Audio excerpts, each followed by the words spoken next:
EU will put jobs and growth at stake. But I asked Peter Hargreaves, what does he think the compelling reason is for Britain to leave the EU?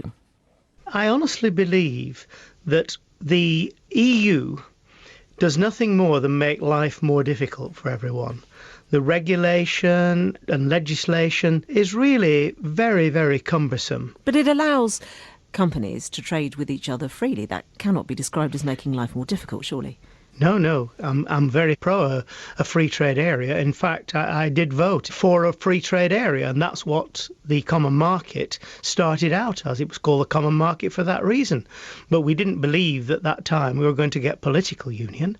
A free trade area is marvellous, and I don't see why we wouldn't have a free trade area if we left.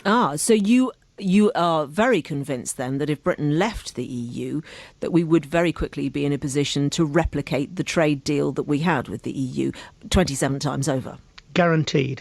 Why are you so convinced Well, of that? can you imagine if they put up a trade barrier and we would reciprocate immediately? Just imagine the 3 phone calls that Angela Merkel would get the following day from the chief executive VAG, the chief executive Mercedes and the chief executive BMW. Well, indeed, but these take time to establish, and that is the concern, is the uncertainty in the intervening period. No. In the interim period, there wouldn't be time to have trade barriers put up. We would continue as we were before. What do you think it would do to our ability to strike trade deals with other countries? I'm thinking China and India, for example, if we were not part of the EU. Surely trying to broker these deals as part of a larger bloc is an easier thing to achieve.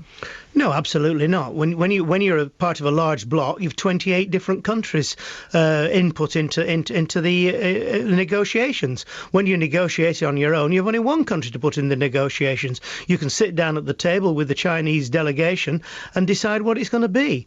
Whereas in Europe, they sit down with the Chinese delegation, then they have to go back to 28 countries and ask them what they think. And they all want to make amendments, so nothing ever gets done. I mean, that's why we have this steel dumping in the UK and the whole of Europe, because actually the bureaucrats in Brussels haven't been able to get any agreement on how we stop dumping of steel. That's why we're closing our steel mills. They're not going to stop trading with us because they sell us more than we sell them. People ask me what's going to look like when we leave. Well, very little different, except we will have more freedom. And I think we will do well in talking back to the Commonwealth, looking at all the new emerging markets, because Europe Why would the Commonwealth be an obvious place to look? Because they speak English for a start. Mm-hmm.